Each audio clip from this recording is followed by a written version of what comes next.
Bonsoir à tous et bienvenue à cette séance d'information. Merci de cette fidélité, de votre fidélité. Euh, je suis évidemment bien conscient du fait qu'il y a plein d'activités qui sont à nouveau possibles. Il y a Roland-Garros, il y a toutes sortes de raisons pour profiter de toutes les nouvelles choses qu'on a de nouveau reçues, pour lesquelles on a de nouveau un feu vert récent. Et donc, on apprécie d'autant plus votre présence ce soir. Voilà. Hartelijk dank allemaal om vanavond hier aanwezig te zijn. Welkom op deze korte sessie. En zoals gewoonlijk beginnen wij dus gewoon met de coronacijfers. Ik ga even mijn scherm delen. En voilà. Ik ga misschien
ma photo comme ça. Voilà. Hop, dans l'autre sens. Pardon. Voilà. Donc, on va en fait assez loin. Donc, c'est sur toute la largeur de la maison communale. Et vous voyez qu'ils ont bien travaillé. Donc, tous ces panneaux ont été installés en 2 jours de temps. Alors, un autre projet que je voulais voir avec vous, bon, c'est un peu moins rigolo, mais c'est certainement tout aussi nécessaire. Ce sont les travaux qui ont lieu en ce moment au carrefour de la Molenstraat et de la chaussée de Zaventem. Donc, vous savez que ce sont des travaux importants. Vous voyez que c'est quand même conséquent. Ceux qui habitent par là savent que bon, ça a commencé par un trou qui n'était pas énorme, mais qui s'est agrandi. Et alors, ce qu'il faut faire, évidemment, c'est remédier à la cause. Et la cause, c'est quoi?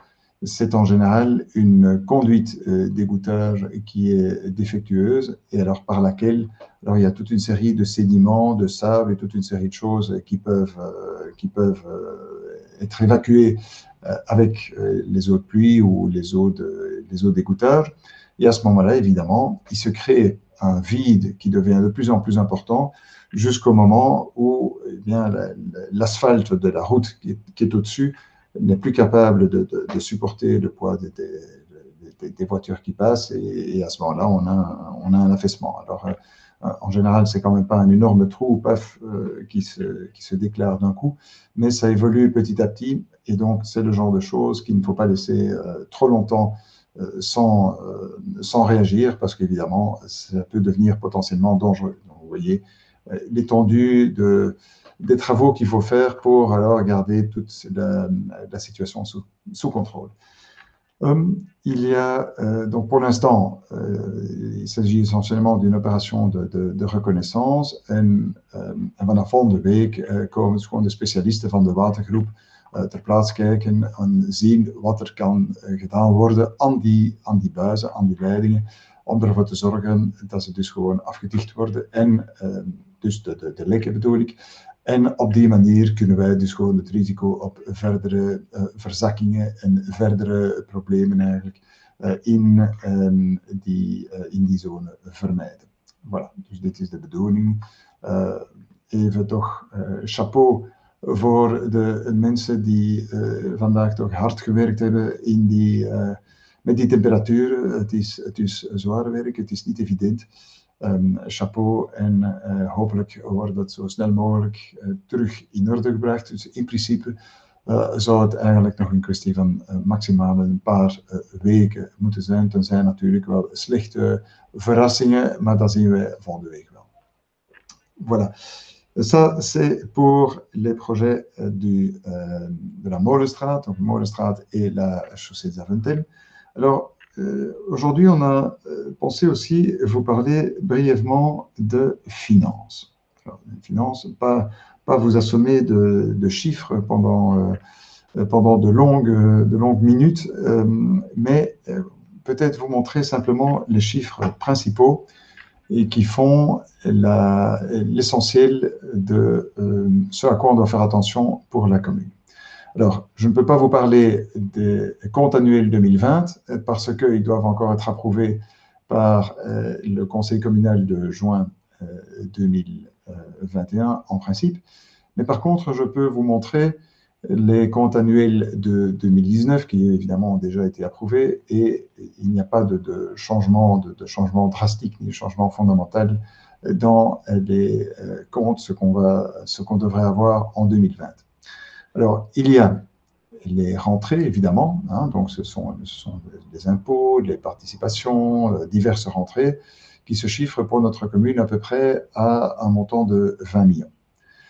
Dans les dépenses, là, il s'agit des dépenses d'exploitation, c'est-à-dire tout ce qui n'est pas investissement, par exemple les salaires, les factures d'eau, de gaz, d'électricité, les différentes dépenses d'exploitation au jour le jour qu'on doit considérer, les assurances, toutes sortes de choses comme ça, et on arrive là alors à peu près 16,5 millions.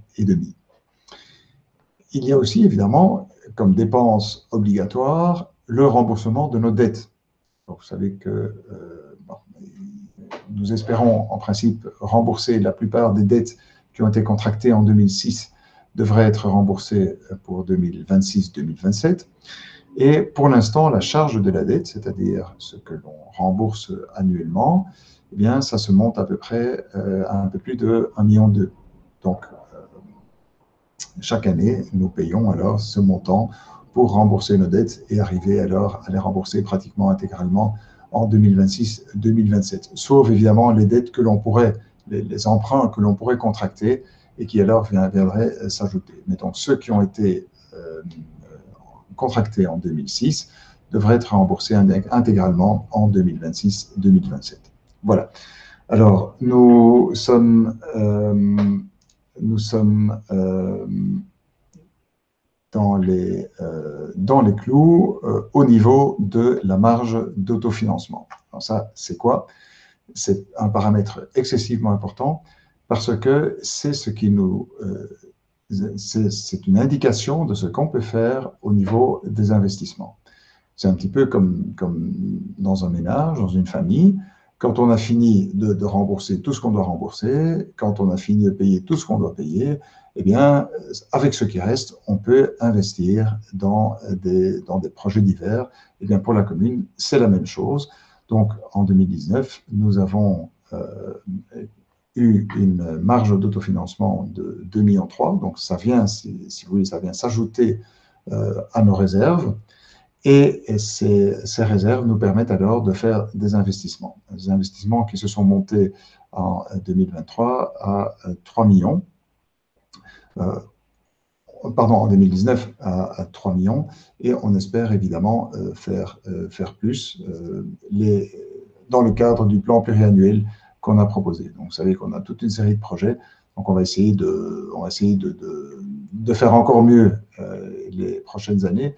Ce qui se passe évidemment, c'est que la crise Corona ne facilite pas les choses, puisqu'il y a quand même toute une série de choses qu'on a dû soit postposer, soit diminuer, parce que, bon, fatalement, cette pandémie n'était pas prévue. Alors, reste un paramètre important, ce que j'ai mentionné, ce sont les dettes que nous avons et qu'il faut évidemment rembourser. Dus de openstaande schulden, de meeste schulden die we vandaag nog aan het terugbetalen zijn, zijn schulden die eigenlijk in 2006 zijn aangegaan. Dus wij moeten nu alles in principe terugbetalen tegen 2026, 2027. Dus we zitten momenteel, gaat het over iets meer dan 1 miljoen per jaar, zouden wij dus in principe tegen 2027 al die schulden terugbetaald moeten hebben.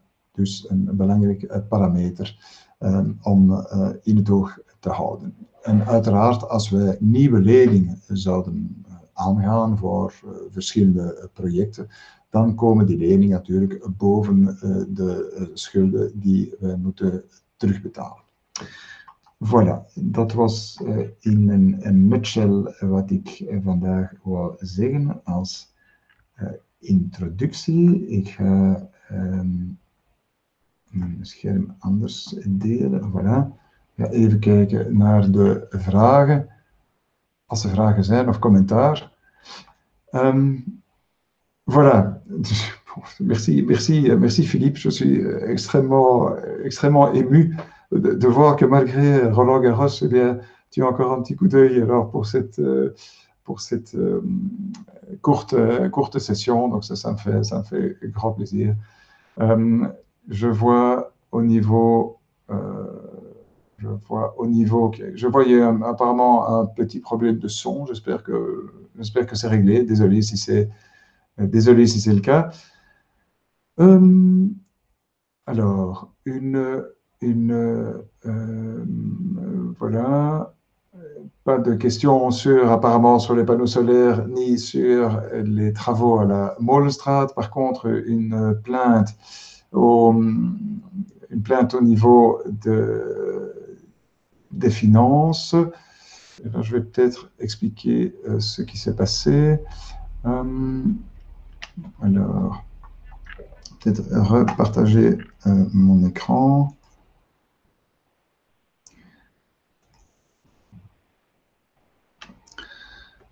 Voilà, dans les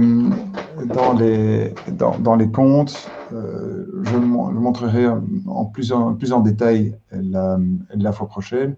Et donc, dans les comptes, évidemment, il y a année par année ce que on va recevoir, on devrait recevoir, en tenant compte évidemment de la crise, de différents paramètres, tout ça.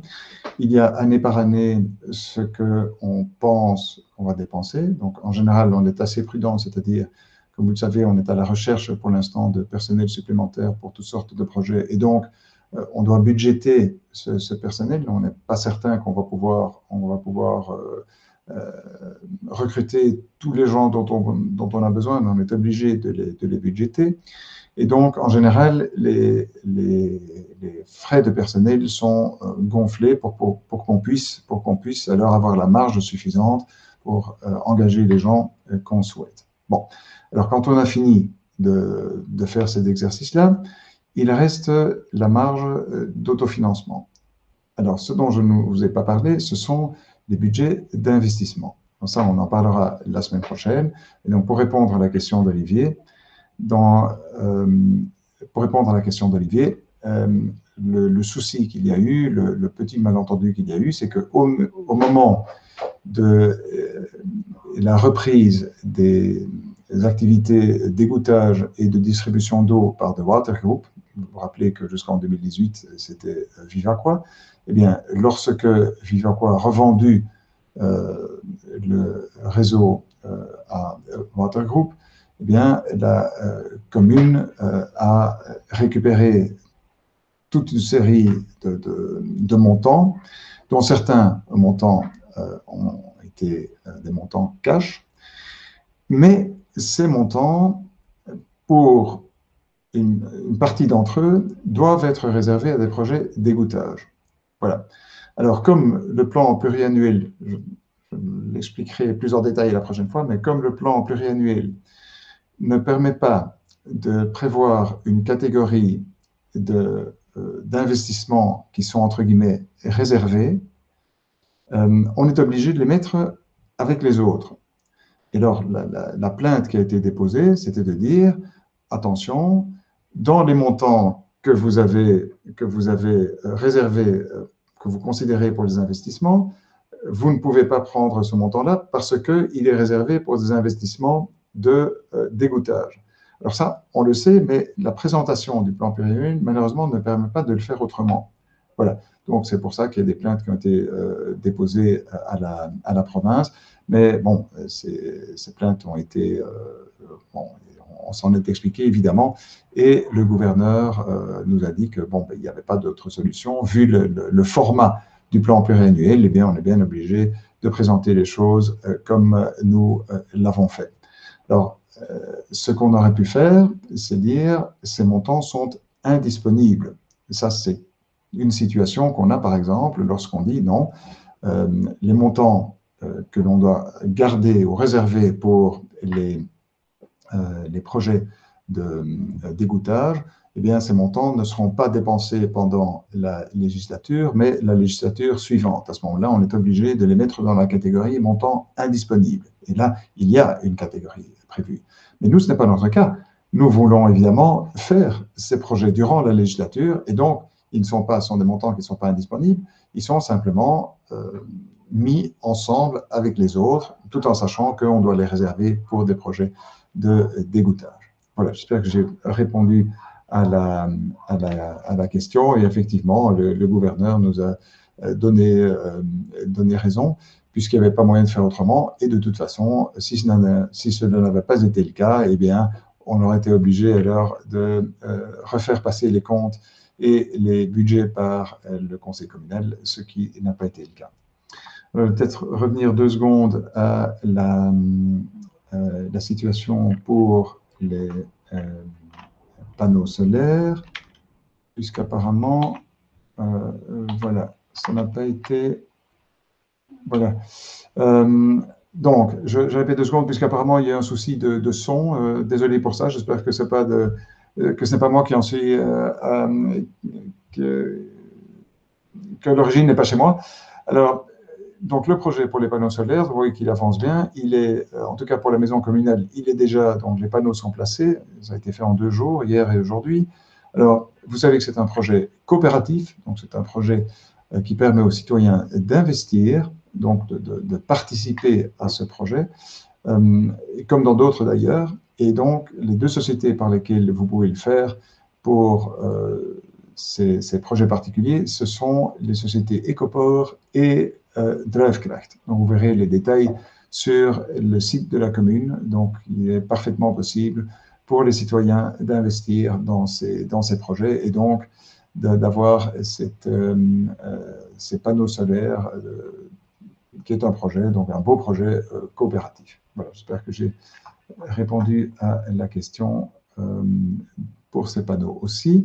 Et donc, le mieux alors, c'est de regarder le site de la commune et d'en profiter pour voir si vous pouvez alors, si vous êtes intéressé aussi par cet investissement. Bon, je ne vois pas d'autres questions en ce moment. Alors, merci d'avoir été là alors qu'il y a toutes sortes d'autres activités, Roland-Garros et autres, qui sont également possibles en ce moment. Donc, merci de votre fidélité. Alors, profitez du beau temps, profitez du week-end, mais surtout, faites attention et respectez, s'il vous plaît, les mesures barrières pour ce foutu virus. La pandémie n'est pas encore tout à fait sous contrôle, la situation à Crenhem évolue bien, mais on est toujours à la merci d'une reprise des contaminations. Donc, soyez, s'il vous plaît, extrêmement vigilants et respectez alors toutes les mesures possibles et que l'on vous demande, aussi bien au niveau fédéral qu'au niveau de la commune. Hartelijk dank allemaal om vanavond dus aanwezig te zijn. Geniet van het mooie weer, geniet van het weekend, maar blijf alstublieft uiterst voorzichtig met de maatregelen en de coronapandemie die we vandaag nog niet 100% onder controle hebben. Er zijn al veel versoepelingen geweest. Men verwacht in de toekomst nog wat extra mogelijkheden, misschien voor reizen naar het buitenland en nog andere zaken. Maar laat ons dus gewoon heel voorzichtig zijn om de pandemie zo goed mogelijk, zoveel mogelijk onder controle te krijgen. Momenteel zijn de cijfers dus gewoon gunstig in Crenhem. Het is wel de bedoeling dat het zo blijft evolueren en dat wij dus gewoon zo snel mogelijk die pandemie onder controle krijgen. Geniet van het weer, geniet van het weekend. Graag tot volgende week, tenzij natuurlijk belangrijk nieuws aangekondigd wordt door de federale overheid. En dan is het natuurlijk wel prioritair. In dit geval is het dan zaterdag om 18 uur in plaats van vrijdag. Hartelijk dank om vanavond aanwezig te zijn. Fijn weekend en tot heel binnenkort. Dag.